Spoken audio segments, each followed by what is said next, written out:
We also have a source who's provided us with screenshots of text messages that were exchanged. They might be Signal, actually. I'm not going to, they're either text or Signal.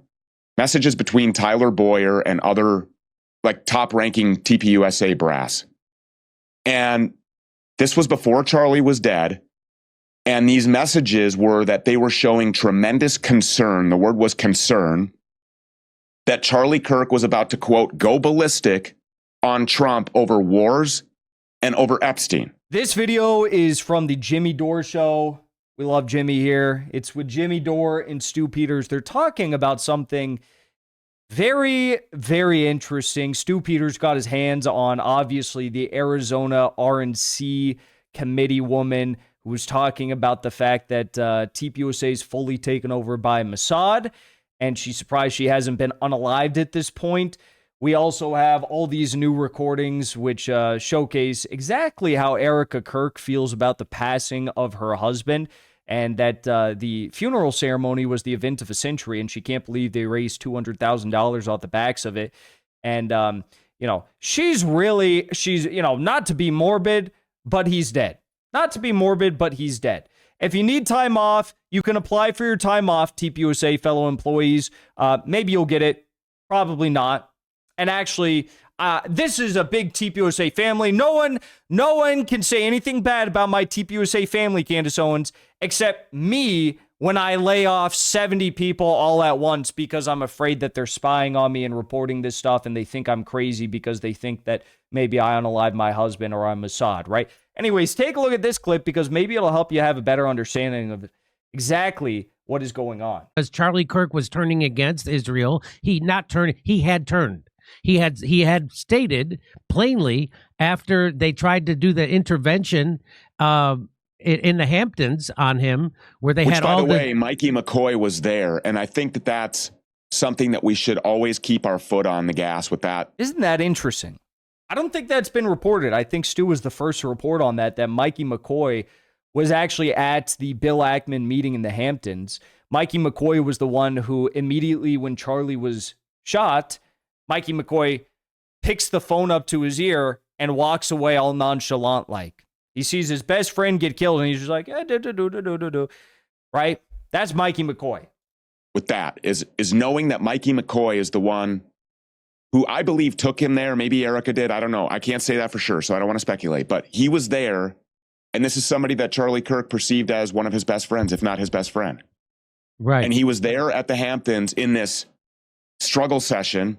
It was a pressure campaign to the extent that it was confirmed by Candace Owens, who was in that 4.5-hour sit-down with Erika Kirk, that it was at that time that Benjamin Netanyahu, the sitting prime minister of Israel, called and offered over $100 million, 140, 150, whatever it was, over $100 million to a company that previous to that was operating on a $140 million annual budget.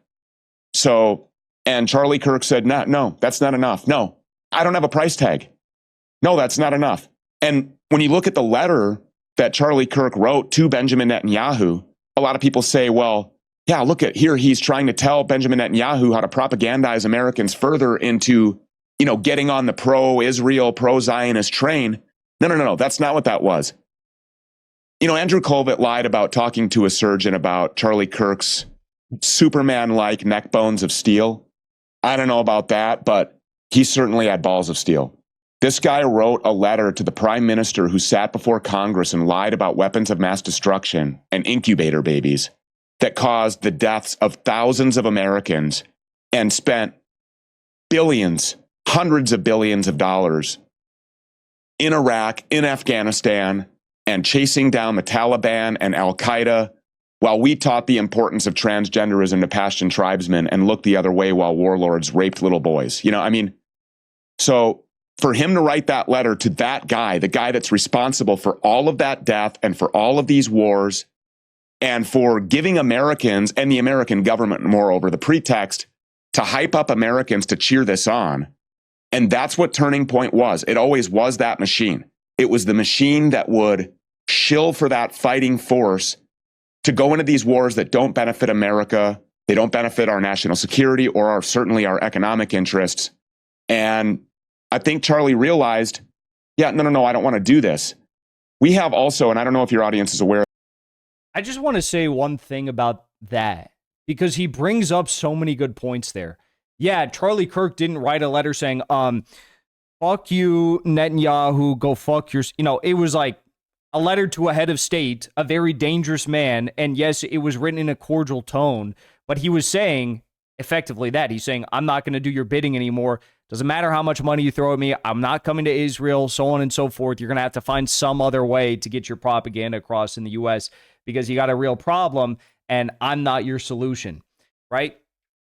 And you know what's so weird about all of that is, Nick Fuentes was like the number one person trying to use that letter to say, oh my goodness, this shows that Charlie was actually a best friend of Netanyahu. I don't actually think that Nick read the letter. Maybe he did. Maybe he his eyes glazed over the words, but maybe he lacks the ability to comprehend what the letter actually said.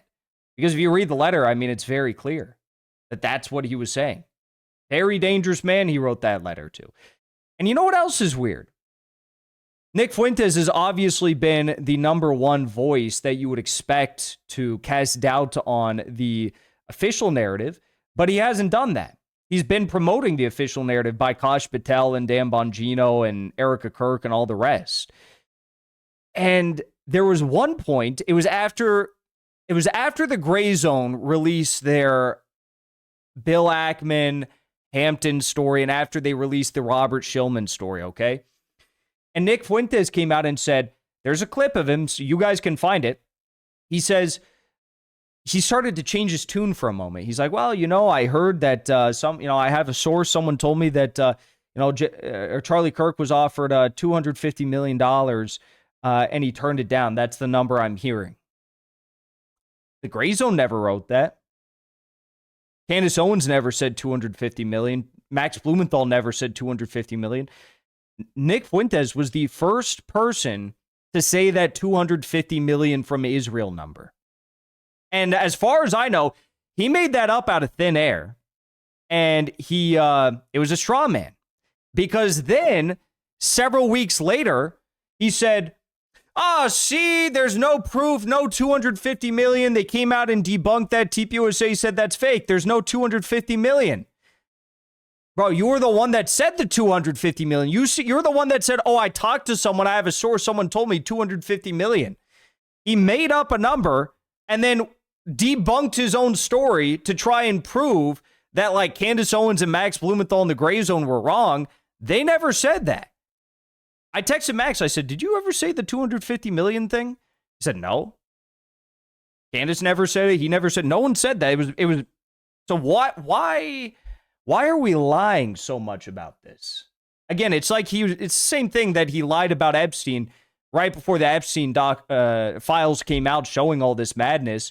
Mossad, Epstein represented the Rothschilds according to him, right? He said that 25 mil. Said that in multiple emails, working directly with Ehud Barak and Alan Dershowitz, with Mossad and Israeli intelligence, right? It's it's kind of like the predictive programming, but it's a little bit different. I don't know what you would call it, but it's right before this stuff comes out, they're trying to activate Nick to neuter this stuff and kill it in the cradle, so to speak, to sow doubt about the truth, right? Oh, the $250 million story can't be true, so whatever else that gets written about the donors, Robert Shillman, the money can't be true either, right? We also have a source who's provided us with screenshots of text messages that were exchanged. They might be Signal, actually. They're either text or Signal. Messages between Tyler Boyer and other top-ranking TPUSA brass. And this was before Charlie was dead. And these messages were that they were showing tremendous concern. The word was concern. That Charlie Kirk was about to, quote, go ballistic on Trump over wars and over Epstein. Now, we know that Charlie Kirk was shouted down in one way or another by President Trump when he pushed back on Trump about that 12-day war with Iran, or that there was going to be some sort of a military strike with Iran. And then what happened immediately after Charlie was gone?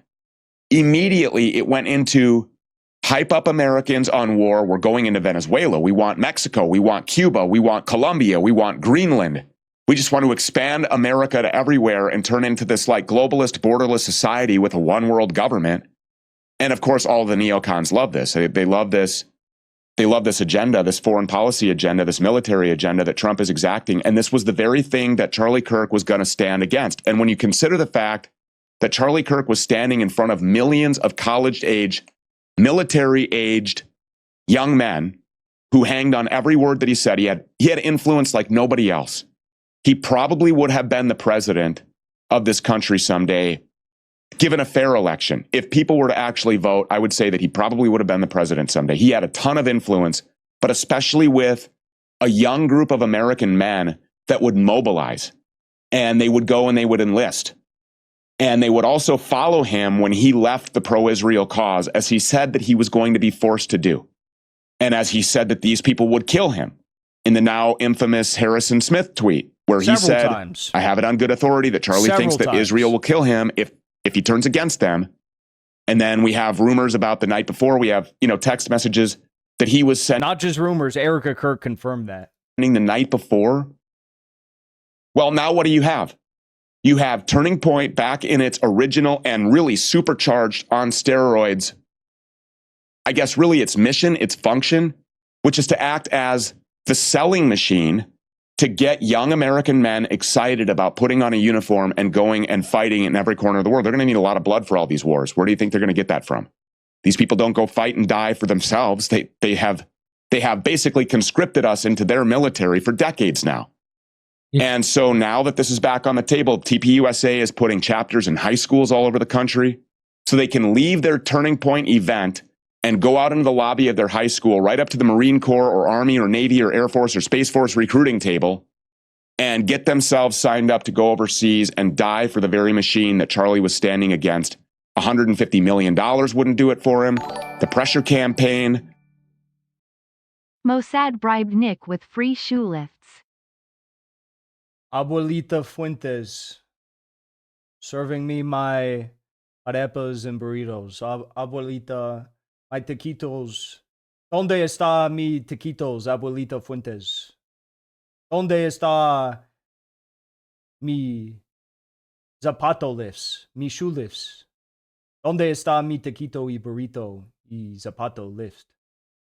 The threats, even knowing that he was going to die, was not enough to stop him from staring directly into the eyes of the beast and like a G fighting back.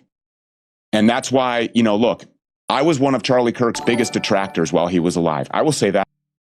Nick Fuentes is a homo. And it was because of this, pro-Israel, pro-Zionist, kind of, neocon, never-ending, unrelenting support for Donald Trump no matter what he did. But look, he said he was going to, quote, go ballistic. He was distancing himself from that. He had a up close. Look, I don't know. I just think that Stu Peters did a great breakdown in that video. I know I got nothing against the guy. I know some people have controversy associated with him or something, but I thought that was a really good breakdown and really cast, I guess he just kind of shut down all the psyop and the haters and whatnot, and everyone who's lying. Erika Kirk misses her husband like Casey Anthony misses her daughter. Ooh. Dark. Before you leave, I want to say thank you for the support, because after 2 years of being banned, we are finally back home on YouTube. So be sure to subscribe to our channel and also join as a member on our channel using the link at the top of the description. I rely on the generous support of viewers like yourself to get the truth out to as many people as possible. You can also support the show on Locals or Give Sin Go. The mainstream media and the powers that be are never going to stop attacking us for bringing the truth to as many people as we do. Thank you so much for your support.